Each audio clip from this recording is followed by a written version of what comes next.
Welcome to the Antonio Parkinson Project. I'm Antonio Parkinson, and I'm happy to have you. Thanks for tuning in.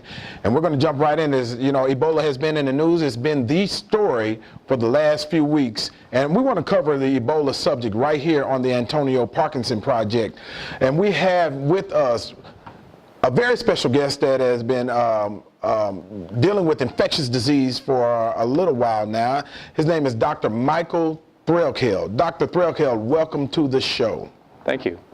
Well, we're excited to have you. So, Dr. Threlkeld, how does one get into infectious disease? That's something seems like I would be running away from. Well, it's a subject that I've always been interested in. One starts out in internal medicine and then subspecializes in infectious disease. And just a number of factors. I'd always been interested in microbiology, even back in college and medical school, and it seemed like a natural area for me to get into. Well, Dr. Threlkeld, I applaud your courage. But tell us this: the Ebola virus. How does the Ebola virus? How does it spread from person to person? The Ebola virus seems to be spread largely by close contact, as opposed to some viruses like chickenpox, for example, that are highly contagious just from being in a room with someone. Ebola virus seems to require fairly close contact with the exchange of certain amount of bodily fluids. Now, that's not to say that it isn't highly contagious and doesn't take many viral particles sometimes to initiate an infection, but it's not contracted just by walking past somebody and breathing air in a close area. Requires some type of exchange of bodily fluids. You know, there's a lot of information, a lot of misinformation out there, and seems to be a lot of fear-mongering that's happening out there. So let's say, Doctor, with the common cold can be transferred to another individual by touching something that this individual has come in contact with, or from what I understand as a layman, possibly a cough, maybe the particles from a cough. Can Ebola be spread like that? Not very efficiently. That's not to say that anything is 100% safe, but it seems that Ebola does not transmit readily from objects, for example, objects in the room, unless they're pretty heavily contaminated with bodily secretions. So it certainly is highly contagious, but not so much in the airborne or respiratory route. Right. So Dr. Threlkeld, the symptoms. You know, I'm feeling a little sweaty. Had a little night sweat. You know, had a little fever. Do I have Ebola? Well, early on, the symptoms are quite nonspecific, and they are very much like a number of other viral illnesses. But typically, as a patient presents, they have a fever, usually a significant fever of 101 or higher. They typically have some sweats. Some GI symptoms, gastrointestinal symptoms like nausea, vomiting, diarrhea, headaches, muscle aches, joint aches and pains, things that you might well see with the flu or a number of other viral illnesses. So nothing about the Ebola's symptoms would guarantee that that's what the patient has. Right. Well, and from what we understand, one of the nurses that contracted the Ebola virus, she had a temperature of about, I would say, 99.5 or something close to that effect. So that didn't really tip those that were watching off to suspect that she had Ebola virus at that time.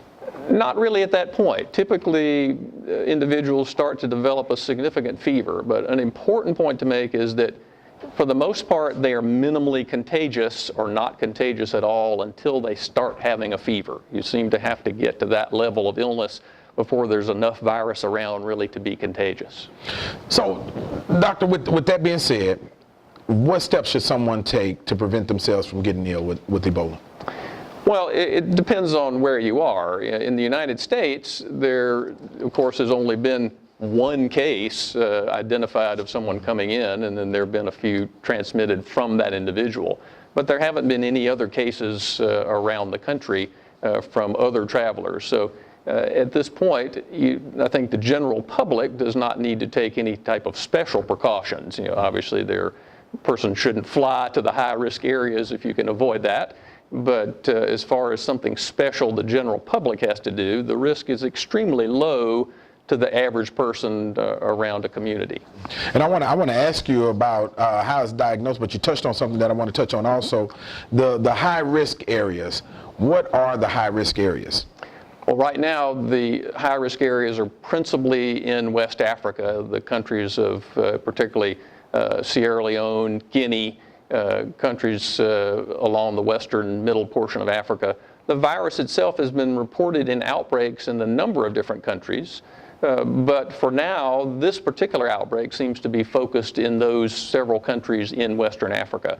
Other areas of Africa at present don't seem to be having any active transmission at this point. There were a few cases in Nigeria, but they seem to have controlled their outbreak quite effectively to where there are no longer any active cases or transmission in that country. So if a person comes from, say, Southern Africa or Eastern Africa, they don't really pose a risk to anyone around them at this point. And certainly right now, the World Health Organization and other organizations are actively screening for evidence of cases in surrounding countries. So they will certainly announce it as soon as we see any cases from anywhere else. So, Dr. Threlkeld, in those areas that we're speaking about right now, what was the catalyst that caused this thing to get out of control the way it is? Well, the virus probably lives in animals, lives in fruit bats as one of the common agents, and perhaps other animals as well. So we don't always know in a particular outbreak what triggered the jump from animals to humans. Presumably eating meat from an infected animal may be what triggered things. But as far as transmission in some of those countries, it's very much a disease of crowding and sanitation issues. So particularly if they have crowded areas in clinics or hospitals where people are likely to come into close physical contact with one another, then those people will be at much greater risk. Well, Dr. Threlkeld, we're going to have to bring you back for another segment because there are so many more questions that people want an answer to, especially this one. You know, if my pet or I had Ebola and my pet hangs around me, does my pet have Ebola also? Now, don't answer that right now. We'll be right back to get the answer to that question right here on the Antonio Parkinson Project.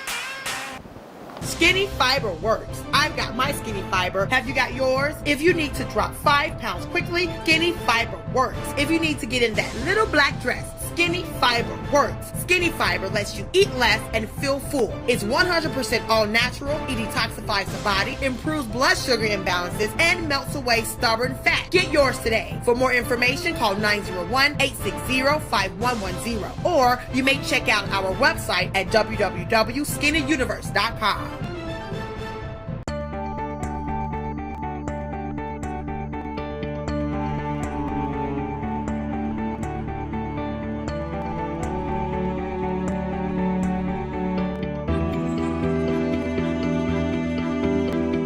Please support the Fresh Starts Community Baby Shower through your donation of a new baby item. I am State Representative Antonio Parkinson, and this is Kalani, and we approve this message.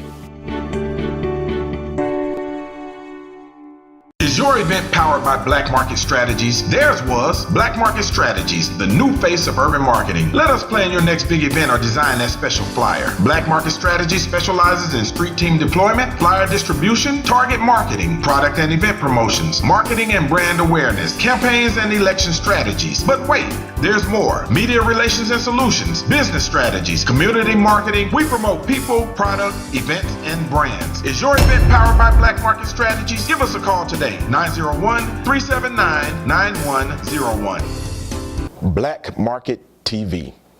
And welcome back to the show. I'm Antonio Parkinson, and you're with us on the Antonio Parkinson Project.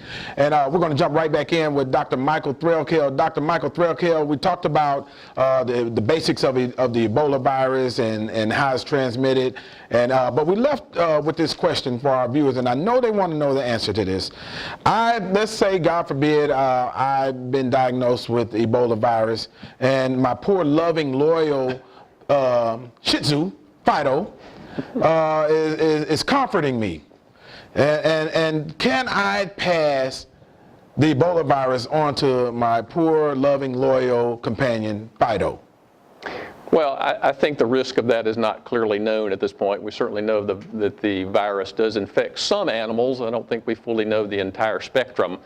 Certainly the case of the nurse in Spain, they decided to euthanize the dog just in case, but I think those are simply trying to use an excess of caution at this point. I think one of the cases in Texas, they're simply closely monitoring the dog, but I think that's something that we're still in the process of learning more about. So in the case of Spain, do you think that was a knee-jerk reaction or a reaction out of panic? What do you think should have happened there? Well, I think they were just being extremely cautious. Yeah, it's hard to really say that it was excessive, but whether it was necessary, I think we don't really know yet. Yeah. So Doctor, now tell us this: how is the virus diagnosed?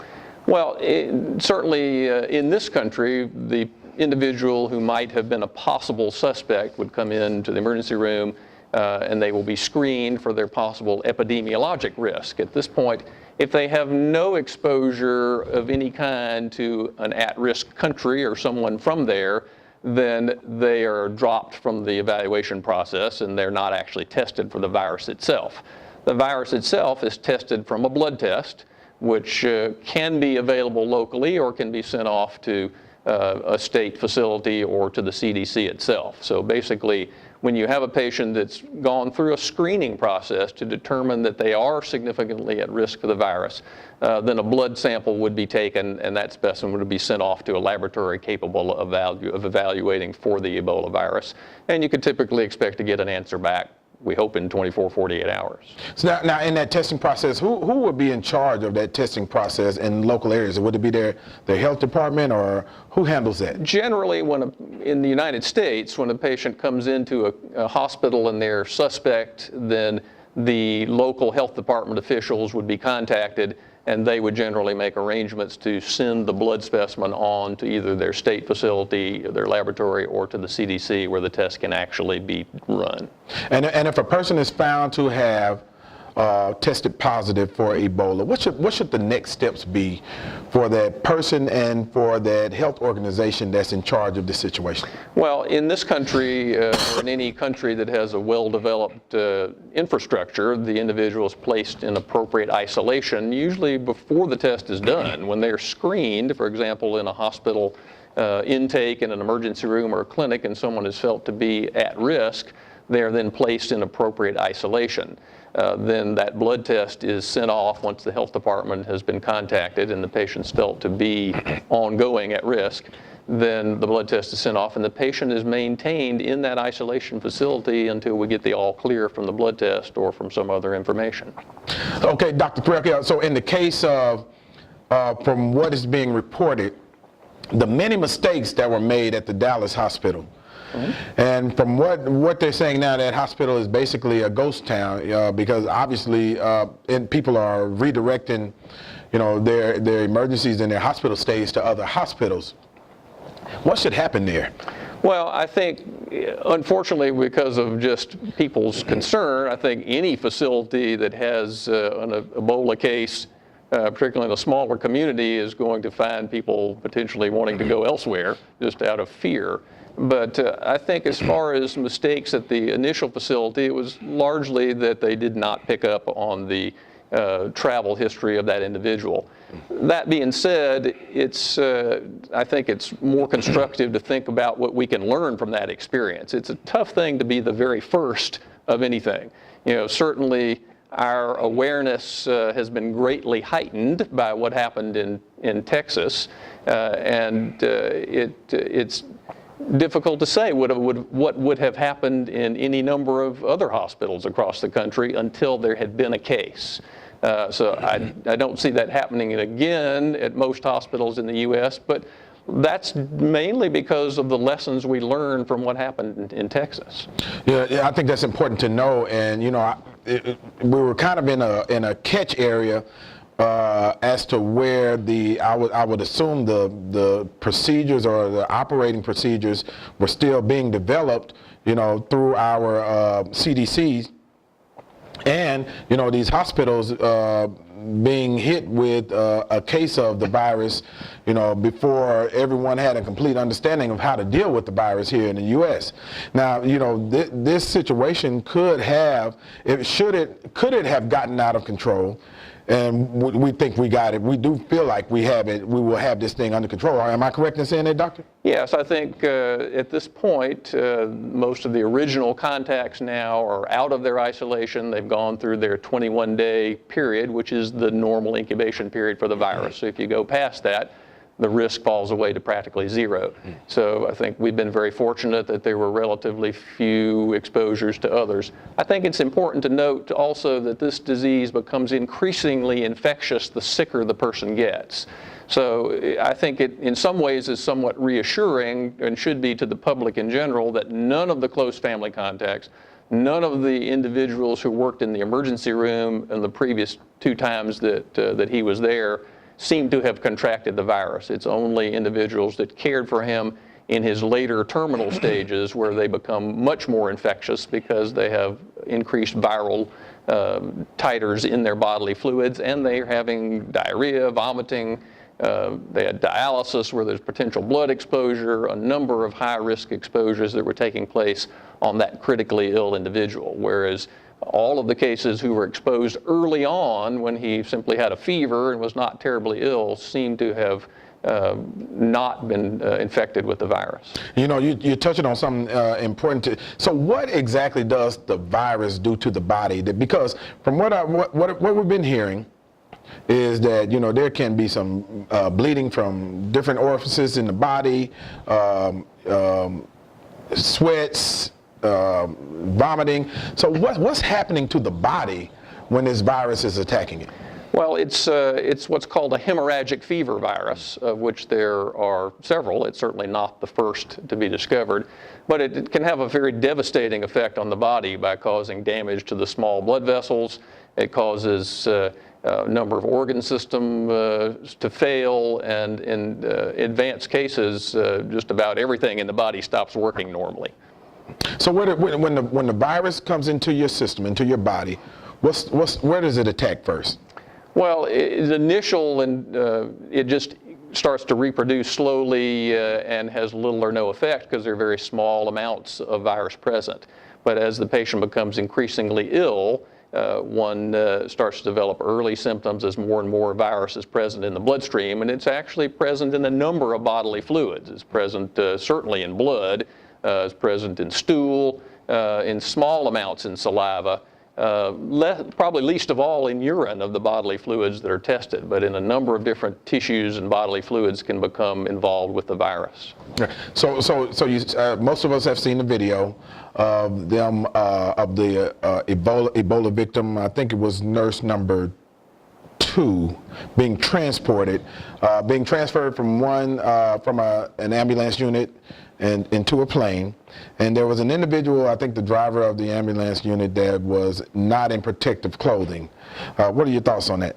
Well, again, the virus seems to be transmitted even in very sick patients by bodily fluid contact. So being 10 feet away and not touching the patient doesn't seem to pose much of a risk. Now, that individual certainly, if he wasn't wearing any protective gear, would not want to get anywhere close or touch the patient in any way. But if they're a discrete distance away, that's probably quite safe. And the individuals who were actually doing the handling of the patient and transferring from one place to another were wearing full protective gear. Thank you, Dr. Threlkeld. We'll be right back. Is your event powered by Black Market Strategies? Theirs was Black Market Strategies, the new face of urban marketing. Let us plan your next big event or design that special flyer. Black Market Strategies specializes in street team deployment, flyer distribution, target marketing, product and event promotions, marketing and brand awareness, campaigns and election strategies. But wait, there's more. Media relations and solutions, business strategies, community marketing. We promote people, product, events, and brands. Is your event powered by Black Market Strategies? Give us a call today. 901-379-9101.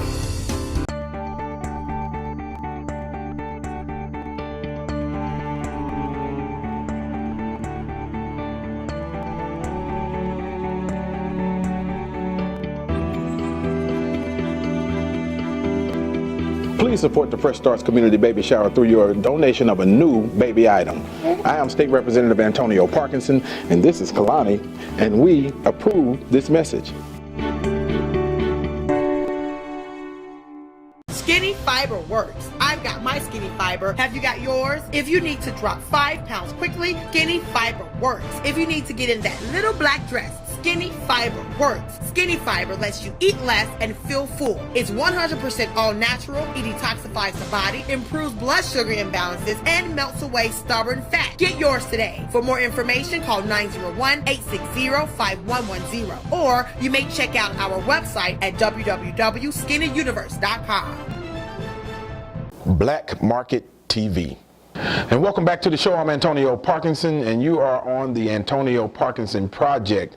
And we have with us as our very special guest, Dr. Michael Threlkeld. He is an infectious disease specialist. Let me hear you say that 3 times. Say his name and then say his title 3 times. But Dr. Threlkeld, thank you again. And we left out, I wanted to talk to you about the possible, if it should there have, and we're not speculating that there will be an outbreak here in the U.S., but what are the economic implications should we have a situation like there's been rather in West Africa? Well, obviously, if we had a major outbreak in the United States, it would have significant economic impact. But I think the risk of that is exceedingly low because, again, the virus is transmitted largely by close contact, and we have a significant incubation period to the virus, up to 21 days. So we have plenty of time to find the close contacts, investigate them, and track them down, put them in isolation so that they can't transmit it to someone else. So even, let's say we had several other cases that came over on planes, and maybe we had even 10 or 20 people infected, I think we still could control this with aggressive infection control practices. I would point, for example, the country of Nigeria, which had a case and then a number of secondary cases, but they did an excellent job of getting things under control, and their epidemic has simply vanished now because of their work at trying to control the transmission. I'd point out that there are other viruses that we perhaps ought to be more concerned about that causes certainly more deaths every year, and that's influenza virus. We're going to have an outbreak of that pretty soon. That has a significant economic impact, and I think will likely have a much greater one this year and the year after than Ebola virus will. Well, that's good to know. So I don't want to assume anything, but your advice would be to people to continue to live your life as you've been living your life, continue to fly, and continue to operate normally. Absolutely. I think right now, with what we know, the risk to the public is very, very low. The risk to healthcare workers, we're just beginning to really fully understand and are trying to take measures accordingly. But the general public's risk right now is very low. And certainly pay attention to the news. You know, if we have additional cases, that will become public very quickly. But for right now, we don't have any sort of an outbreak ongoing in the United States. Now, what about those naysayers that say Dr. Kent Brandley came over here, he came back, and he was treated and he survived, but some of the others that have been infected by, well, one of the others at least has been infected by Ebola virus, he died. Was there not the same treatment given to both patients, or what was the difference? Well, we know that this is a virus that has 50, perhaps 70% mortality. So right now, the cases that are in the U.S., we really only had one fatality. Why did one not survive and the others did? Several thoughts. For one, the physicians that survived had already been sick for a while. They had the illness in Africa, didn't die there, survived a trip all the way back to the United States where they were then treated. Would they have survived anyway? Very possibly. Now, they did receive some experimental treatments, but these treatments are highly experimental at this point. They've never been used in large number of patients to actually do a trial to show if there's any benefit or not. So even though they receive different experimental treatments, we have no idea whether they improve the chances for survival or not. And until we actually do a study comparing survival of those that got it with those that didn't, we're not going to know the answer to that. And you talked about the percentage, and before we get out of here, I have to know, can a person survive Ebola without treatment? Well, essentially, most people that survive it without treatment, because we don't really know if the treatments that have been given work anyway. But the mortality is about 50 to 70%. So yes, that means that 30 to 50% of people with Ebola survive without treatment. That's a very high mortality rate. compared to most illnesses we're familiar with, but still a significant number will survive. That's some interesting information, and I'm sure that's some welcome information that a lot of people wanted to hear. And so, Dr. Michael Threlkeld, we are thrilled that you were here on the show, and we appreciate you being here. And we'll be back, and we'll have Helen Morrow coming, and she works for the Memphis and Shelby County Health Department, and she's got a lot of good information that we want to extract from her, especially, are we prepared for an Ebola outbreak? And we'll be right back on the Antonio Parkinson Project. Skinny Fiber works. I've got my Skinny Fiber. Have you got yours? If you need to drop 5 pounds quickly, Skinny Fiber works. If you need to get in that little black dress, Skinny Fiber works. Skinny Fiber lets you eat less and feel full. It's 100% all natural. It detoxifies the body, improves blood sugar imbalances, and melts away stubborn fat. Get yours today. For more information, call 901-860-5110. Or you may check out our website at www.skinnyuniverse.com. Is your event powered by Black Market Strategies? Theirs was Black Market Strategies, the new face of urban marketing. Let us plan your next big event or design that special flyer. Black Market Strategies specializes in street team deployment, flyer distribution, target marketing, product and event promotions, marketing and brand awareness, campaigns and election strategies. But wait, there's more. Media relations and solutions, business strategies, community marketing. We promote people, product, events, and brands. Is your event powered by Black Market Strategies? Give us a call today. 901-379-9101.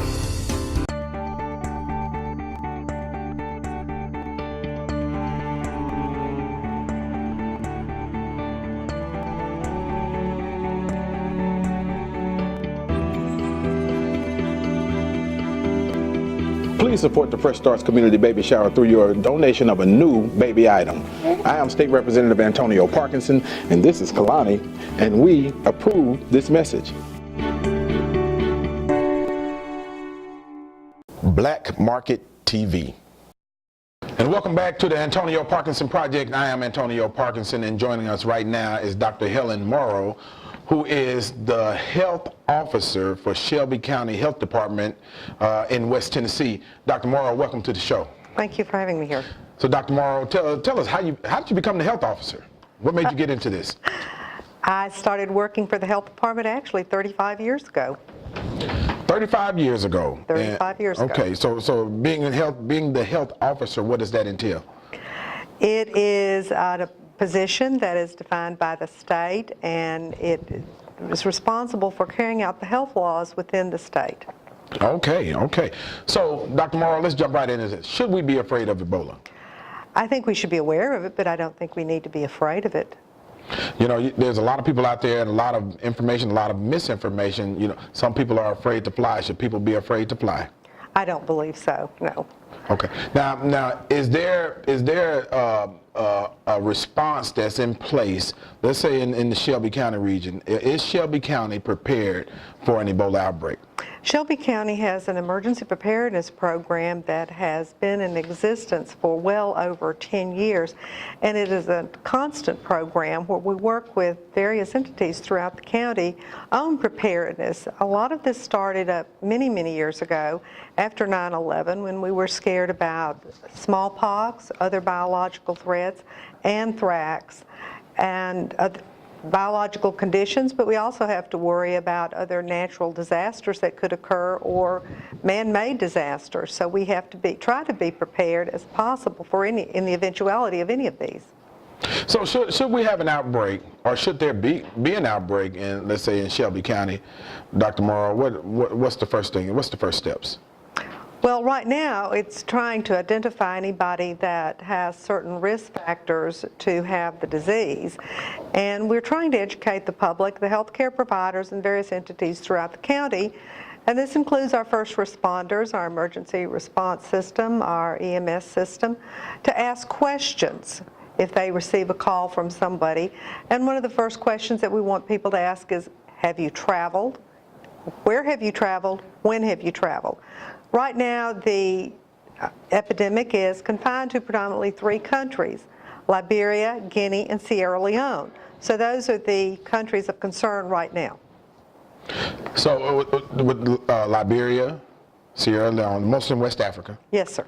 Right, those are the areas of concern. How do we have a large contingency of West Africans that reside in Shelby County? I know we have some, but I honestly don't know how large the population is. Right. Now, you run across, I'm sure, through the course of a year or the course of a few years, multiple infectious diseases that come through, and in some cases, and I hate to use this word, you probably hate for me to use this word, but sweep through an area, but maybe they're not deadly viruses like the Ebola virus. Can you tell us what your response has been in some of those cases? What happens there? We are constantly dealing with infectious diseases, and there are certain diseases that are reportable to public health that pose a great deal of threat, and we constantly are trying to track down contacts of anyone with these diseases, and this occurs actually on a daily basis in Shelby County. Now, and in your role as the health officer for Shelby County Health Department, do you track also the economic impact of some of these outbreaks? And we're not necessarily talking about a deadly outbreak, but some of these outbreaks, let's say influenza. If there's a heavy outbreak of influenza in Shelby County, do you guys track also the economic impact or the loss of production, the loss of working hours due to that also? No, we don't track specific data on that, but we know that there is economic hardships associated with many diseases, even some of the common childhood diseases, even measles and chickenpox, which were much more common many, many years ago. Or if your child becomes ill, that's an economic impact upon a family because people may miss work, and it depends upon how they're paid. They may not get paid if they don't go to work, so they do suffer an economic loss.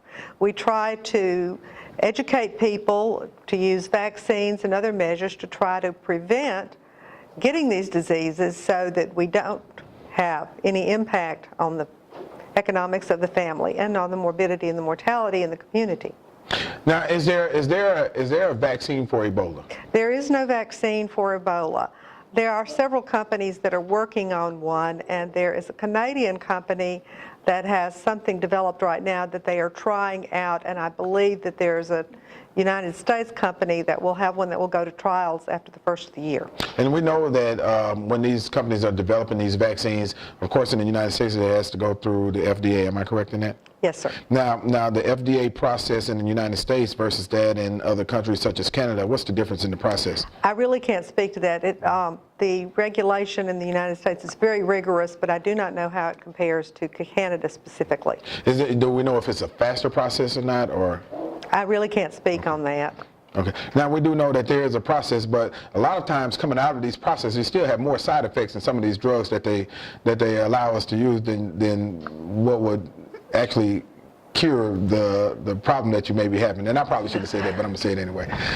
Dr. Morrow. So Dr. Morrow, in the situation of Ebola, should there have been, or if there is an outbreak, tell me about quarantining, because you are the sole authority to decide if someone can be quarantined or not in the Shelby County area. Am I correct? Yes, sir. In the event that a person is identified and is considered a suspect case of Ebola, then what public health would do would be to track down the contacts of this patient and assess their level of risk. We would be the ones that would be monitoring these people for the full 21 days, their temperature checks, and give them instructions on what their activities should be and what they are allowed to do as far as travel or any interaction with the public. In the event that somebody is at a high risk and we would want them to isolate, we would ask them to voluntarily isolate themselves. However, if somebody refuses to do that, we can put them under an order of quarantine, and this is as I said, it's a legal order where they are required to remain in a certain site for the period of time that's been designated. Now, what about coordination of agencies such as your EMS and fire and those first responders that are on the front line that would be actually coming in contact with someone that has possibly has an Ebola virus? They would see them first. So how does that work? Is there a coordinated effort in in the process? We have been working with our what we call first responders for many, many years. We also work with hospitals. We work with various other entities throughout the city and throughout the county. This could including private offices, minor medical facilities, nursing homes, our fire, our police, our sheriff's department, even our correctional facilities on how to respond. We try to provide them with the best information, the most up-to-date information that we have on how they can protect themselves. One of the first things that comes out now, if somebody receives a call for an ambulance service, the dispatchers are given instructions on what questions to ask so they can do a first triage or assessment on whether or not there is a risk factor there and inform a crew, an ambulance crew that may be going to transport someone so that they can be prepared and can dress appropriately. Now in this situation, we heard from an earlier guest, Dr. Michael Threlkeld, that a lot of times these symptoms are non-specific, or in other words, the symptoms could be the same symptoms of that of any other virus for the most part. So in prepping these EMS these public servants in the EMS sector, rather, they may run into the same symptoms as another virus. So how do we differentiate? One of the first questions we want people to ask is travel history. Has the person traveled? When did they travel? And where did they travel? And so a lot of it's going to depend on, obviously, the honesty of the patient that they're going to see as well. Yes, and people have asked me that question, and we can only rely on the veracity of the patient. Right. And hope they're going to be honest with us. Yeah, the information that's being given is going to be vitally important, actually, to the health of those EMS workers that are on the front line. And because what we're seeing, actually, in the last two patients that received or that have contracted, rather, the Ebola viruses, those individuals, those being nurses and being on the front line of the defense of this thing. So what about that process in Dallas? Where did they go wrong? I really don't know, because I don't know all the specifics of what was involved in that. Okay, so but we're in here well, let me ask this, in Shelby County, and they're giving me the wrap-up sign. So I tell you what, we're gonna ask this question. We're gonna ask this question, and we're gonna get the answer when we come back. Is Shelby County prepared for its first Ebola victim through our EMS system and in our hospital system? And we'll be right back on the Antonio Parkinson Project.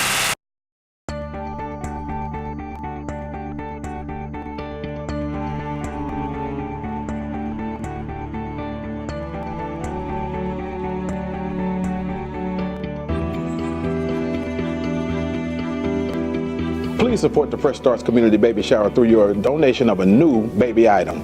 I am State Representative Antonio Parkinson, and this is Kalani, and we approve this message. Is your event powered by Black Market Strategies? Theirs was Black Market Strategies, the new face of urban marketing. Let us plan your next big event or design that special flyer. Black Market Strategies specializes in street team deployment, flyer distribution, target marketing, product and event promotions, marketing and brand awareness, campaigns and election strategies. But wait, there's more. Media relations and solutions, business strategies, community marketing. We promote people, product, events, and brands. Is your event powered by Black Market Strategies? Give us a call today. 901-379-9101. Skinny Fiber works. I've got my Skinny Fiber. Have you got yours? If you need to drop 5 pounds quickly, Skinny Fiber works. If you need to get in that little black dress, Skinny Fiber works. Skinny Fiber lets you eat less and feel full. It's 100% all natural. It detoxifies the body, improves blood sugar imbalances, and melts away stubborn fat. Get yours today. For more information, call 901-860-5110. Or you may check out our website at www.skinnyuniverse.com. Black Market TV. Welcome back to the Antonio Parkinson Project. I am Antonio Parkinson, and we have here with us Dr. Helen Morrow. Dr. Helen Morrow, thank you for joining us again. Thank you for having me. It's been a very informative show. So, Dr. Morrow, is Shelby County ready? I think we are, and it's a continual process. We're, like I said in previous segments, we are working with many entities in the community to try to help them get prepared, to try to educate them, and to try to ensure that they have the proper equipment and the setups to deal with something like this. And speaking on that, Dr. Morrow, in a situation where Ebola is prevalent, let's talk about the decon process. Tell us about that process, and who will be in charge of decontamination of an area or maybe someone's home that's infected, where there's been an infection of the Ebola virus? For the people that are caring for an ill patient, there are certain standards for the equipment that they need to put on and to take off, and there are very specific ways to don the equipment and to doff the equipment, and I'm now recommending using buddy systems because it is very involved to do it properly and not contaminate yourself. This virus is not a particularly hardy virus, and it is susceptible to the common disinfectants that are used in a hospital and to a 10% bleach solution. So those things can be used to clean areas. It has been shown to live for several hours on a hard surface, but like I said, it is susceptible to the common disinfectants. It's also killed by sunlight. It likes warmth and moisture. And we know that it can live in a body for several days after it's died if the body is kept at room temperature. So we want to try to change the environment, a drier environment, and one, like I said, that uses the common disinfectants. Dr. Morrow, in Shelby County, what happens if there's an infected Ebola patient and they have a pet? We have not had that come up yet, but I don't know that we're going to euthanize any animals. It has not been shown that this virus is transmitted to animals. It can occur in non-human primates, and they think that its reservoir is in fruit bats, but they haven't shown that it is in any other mammals.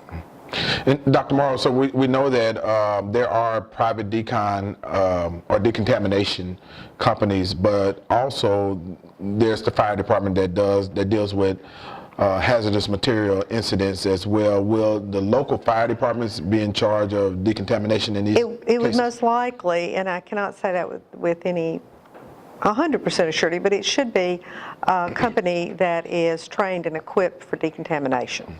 And Dr. Morrow, with Shelby County Health Department, are you guys giving classes or educating the public? Tell me about that process in regards to Ebola. Well, we have Twitter accounts and Facebook, and you can refer to those for our frequently asked questions about Ebola that we're trying to educate people about it. We also have a speakers bureau where we can come out and speak to people about the disease, what the disease is, how it's transmitted, and what they can do to prevent the spread themselves. Now, we know there's no such thing as a stupid question, but Dr. Morrow, I'm sure there's a lot of misinformation out there. So what are some of the rumors that are flying out there that you guys would like to dispel right here on the Parkinson Project? Well, we know for a fact that this virus is transmitted by bodily fluids. It is not airborne transmission as we worried about with H1N1 or SARS several years ago. Even measles or chickenpox can be transmitted airborne. There is the possibility that if someone coughs or sneezes, you can create larger droplets of bodily fluids, and someone, if it landed on them on a mucous membrane, could acquire it from that. Now, let's talk about that. So if that were to happen, and is it a long shot? I don't know what the concentration of the virus is in saliva and at what particular period of time. I would imagine that as someone progresses in their illness, it would be in a greater concentration, but there are other bodily fluids that it is in a much greater concentration. And so in a situation like that, if someone was to cough on you, let's say some particles landed on your arm, should there be some concern there? I would be more worried about somebody getting influenza. Oh. If it were somebody that was super sick and had been identified, then I would probably worry about it. Okay, because I can see people right now, someone coughing on their arm and they take off running, screaming because they thought. One of the first things we want people to ask is, like I said, the travel history. Did you travel? Where did you travel? When did you travel? And we talk about good respiratory hygiene throughout the year, and especially as influenza season is coming up, we want people to practice good hygiene. Cover your mouth when you cough or sneeze. Dispose of your tissue. Wash your hands. This virus is killed by soap and water. If you feel like it, please carry some alcohol-based hand gels to use. Don't touch around your face or mouth. Those are your mucous membranes, and this is where you could pick up that germ or any other germ and get it in your body. And that seems like just your basic, preventive care, for any virus, to say the least. Am I correct? Yes. Yes. No, we talk about this for many, many viruses. As has been mentioned, influenza season is coming up, so we talk about it then. But we also worry about other viruses, some of them even norovirus, which we see frequently in areas around here, and it's made it to the news when it gets on a cruise ship, but it can be picked up from hard surfaces when people touch a surface that the virus is still living on and then touch around their nose, their mouth, or their eyes. Well, that's some good information. So, Dr. Morrow, what advice do you have for Shelby County citizens that are under your care? And you're not trying to add any more responsibility to you than you already have, but you have the care of what is about 1. Now, I don't know if it's 1.5 million, but somewhere close to 1 million people in the Shelby County area. What advice do you have for them? Well, I would refer them, for Ebola, to refer to our Facebook and Twitter account, and hopefully we can make it more public, our frequently asked questions about Ebola. There's a lot of rumors that are going around, and people are postulating a lot of possibilities, but right now we do know that this virus is transmitted by bodily fluids and much closer contact, and that someone in the early stages of the disease did not appear to be as infectious as we know that they are in the later stages of diseases. So we have it right here, the Shelby County Health Department Twitter. Shelby County Health Department has gone social. So yes. Right here, follow them. It's right here on your screen. Follow them on their Twitter account, and follow us also on the Antonio Parkinson Project at Parkinson Project. It's on your screen also. Dr. Morrow, we're about to wrap this segment up. So to Shelby Countyans, no need to panic? No, I don't think there's need to panic, and in fact, we'd like to dispel any panic. That can be more harmful. So there you go. You heard it right there from the Shelby County Health Officer, Dr. Morrow. And Dr. Morrow, we appreciate you being on the Antonio Parkinson Project. And we're going to have you back sometimes because there's a lot to talk about, especially with some of the things that's going on. We got enterovirus and other items that will come up, and we're excited to have you. We appreciate you being a friend of the Antonio Parkinson Project. And we will be right back. Is your event powered by Black Market Strategies? Theirs was Black Market Strategies, the new face of urban marketing. Let us plan your next big event or design that special flyer. Black Market Strategies specializes in street team deployment, flyer distribution, target marketing, product and event promotions, marketing and brand awareness, campaigns and election strategies. But wait, there's more. Media relations and solutions, business strategies, community marketing. We promote people, product, events, and brands. Is your event powered by Black Market Strategies? Give us a call today. 901-379-9101.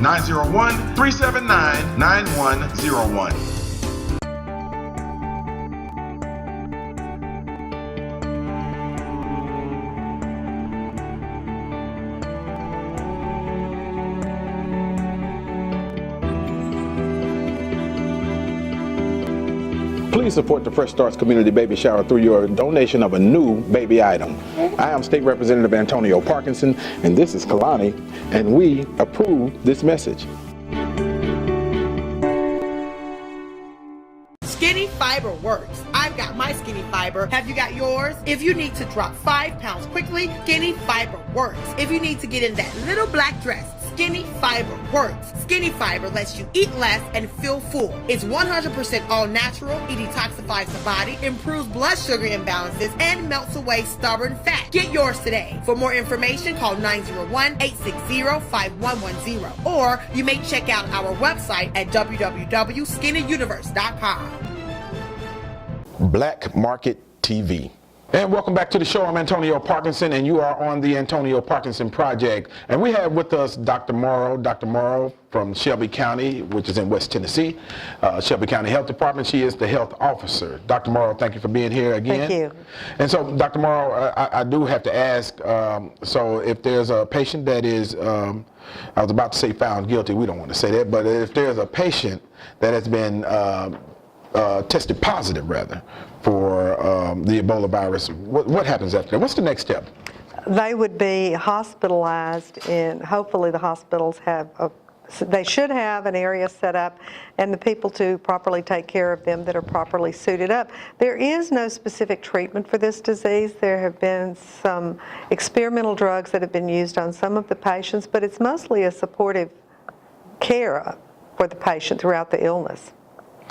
And so, okay, so the test comes back positive. Are you notified immediately, or is the hospital to notify you? We would be notified if there was a suspect case and be notified. So prior to the Yes, positive. we would already know about someone that might be a possible suspect. And with the great media coverage that we have, there have been a lot of people that have already presented to the hospitals, and you might call them the worried well, or people that have traveled, but closer questioning of the people have not found anyone to be in the categories at risk. So there have been some cases where people thought or had some concern rather, Yes. that they may have possibly come in contact with the Ebola virus here in Shelby County, but there were no positive We have not returns had on to the send off any testing, but as I've mentioned earlier, there are specific questions that need to be asked in the travel history. The areas of travel and the time of travel are very, very important. And further questioning the person about the illness, the onset of the illness, and the symptoms all come together such that we have not had any suspect cases in Shelby County. With that being said, Dr. Morrow, do you think that individuals that have symptoms, is there any cause for panic in these individuals if they have not traveled? What if they travel to Dallas? Well, I think Dallas is a fine place to travel to. I wouldn't have any concern about traveling to Dallas.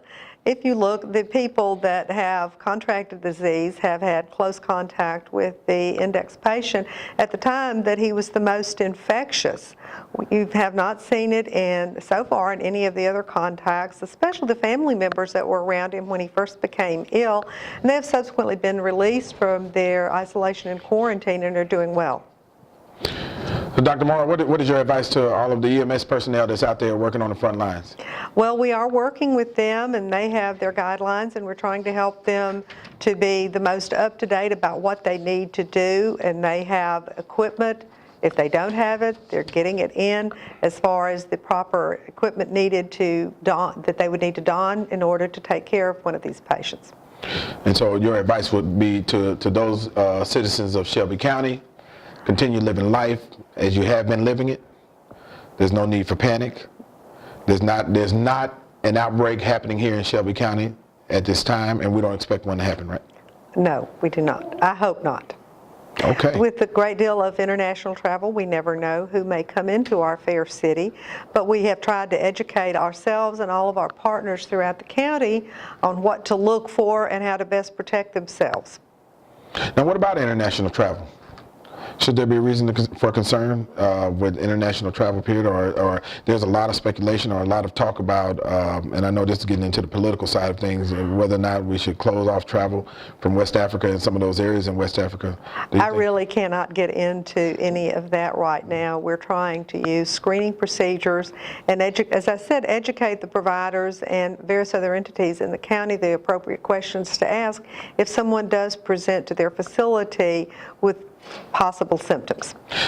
Dr. Morrow, you wouldn't let me pull you into that one. I was trying my best to pull you in, but you had your good safeguards up to keep yourself out of that question. But let me ask you this: would you travel to Africa right now if presented with an opportunity to go to Africa? Well, it depends on what area.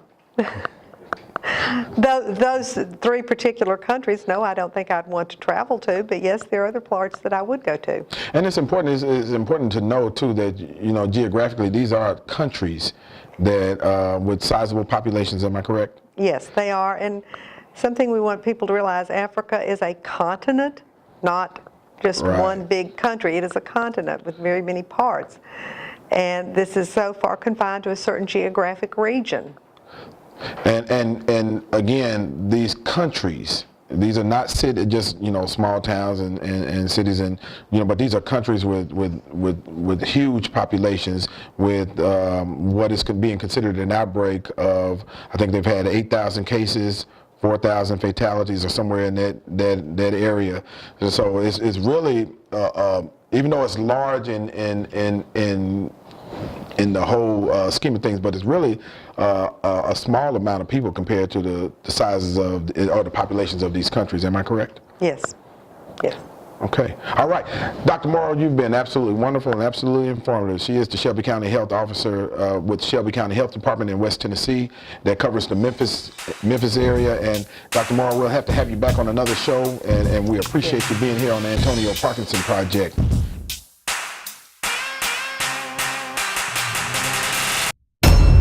Powered by Black Market Strategies.